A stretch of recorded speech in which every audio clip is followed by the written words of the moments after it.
My name's Bill Jeffrey. I'm talking to tax consultant Adrian Houston. Adrian, who should be watching this video? Well, Bill, this video is for plumbers, plumbers' friends, and their accountants and solicitors. I gather it's about the Plumbers Tax Safe Plan. What on earth is that?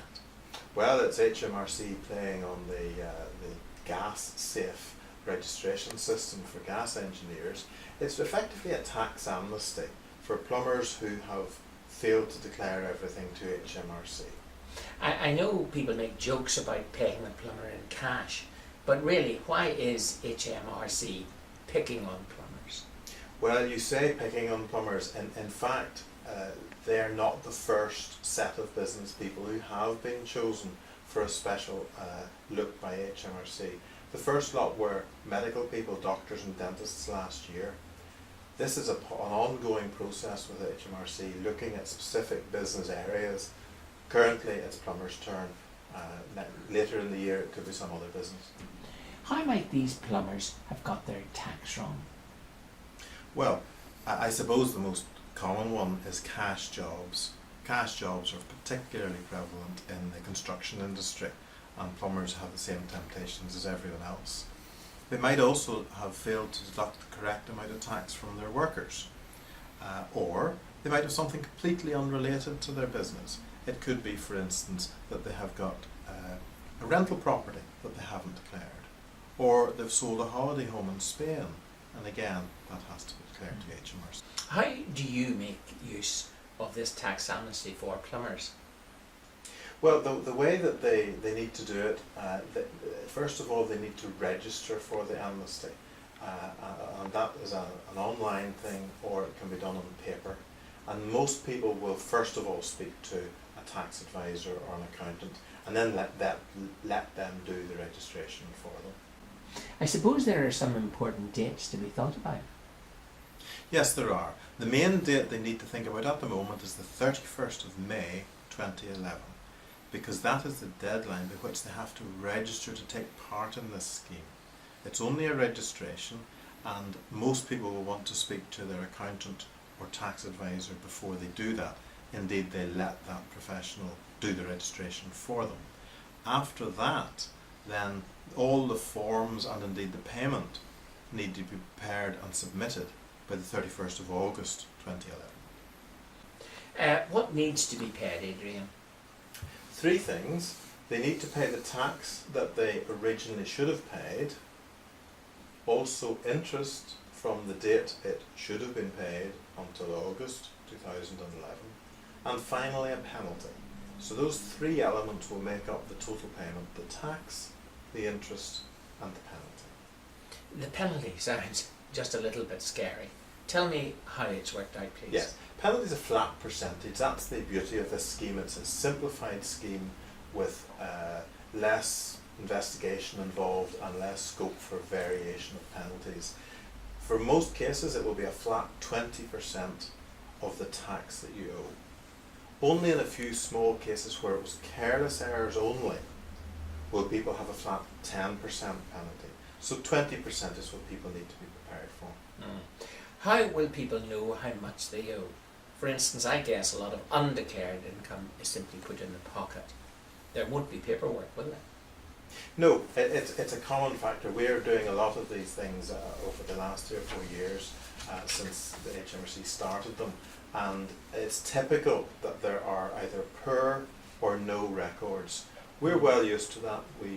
I used to be a tax inspector, so there are lots of techniques at my disposal to elicit the information from people or to estimate things, and HMRC recognises that estimates will be an integral part of this, because nobody is going to have the full information. How far back is HMRC going when looking for this tax?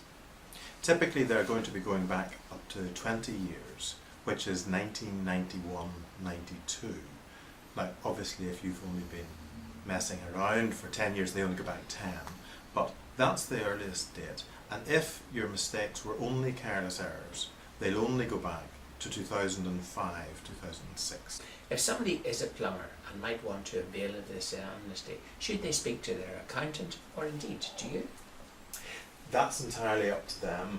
I do know from having handled an awful lot of these that if someone has been misleading their accountant year after year about what their income really is, they're sometimes uncomfortable about going to the accountant. And so in that case, they may be happier going to an outside person, and we are experts at this job. And then we're not seeking to poach them as an accountancy client, so they can continue to work with their accountant from then on in. What if a plumber or gas fitter has something to declare and does nothing? Well, in that case, he needs to be worried because HMRC has spent the last few years drawing together all sorts of intelligence about the plumbing industry. They've been getting lists of installers and lists from local authorities and letting agents and people who engage plumbers. And they also get details of specific transactions and perhaps get information from anonymous sources or from aggrieved customers. It only takes HMRC to know about one payment that a plumber had, which they then can't find in the books, to know that that plumber is hiding something. And that then spawns quite a substantial and stressful tax investigation. I know some people have been jailed recently for tax fiddling. If someone comes forward under this plan, might they still be prosecuted?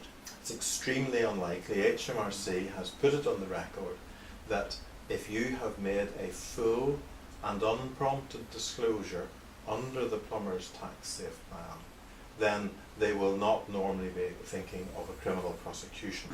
The important words are full and unprompted.